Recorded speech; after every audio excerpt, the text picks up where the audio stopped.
Minnesota's currently played Monday. They won't play till Friday. That said, is there a world where you could see Memphis sliding down and then two of these teams that we're talking about get into the playoffs without having to get to win in the play-in? This is, let's look at their schedule before I say yay or nay.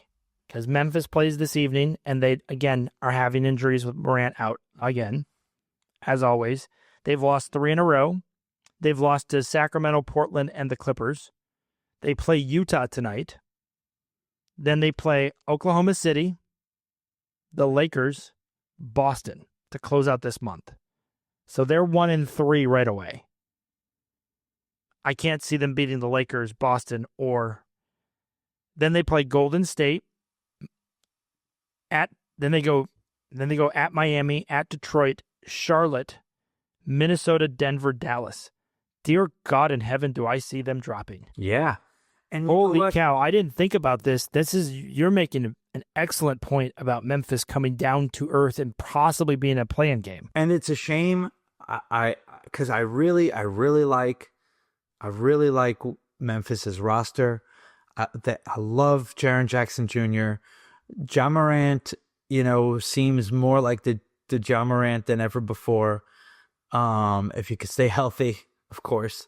They got a lot of scrappy players that they picked up from the G League and that they really discovered last year when they had the injuries. But last year not making the playoffs and really like falling out because of injury, it like set them back. And so now they got that like inexperience factor too. Like, whereas, if they're competing with a team like Golden State that's got a core that's been there time after time after time, you just wonder if, it's just going to be easier for the Grizzlies to wilt in the moment.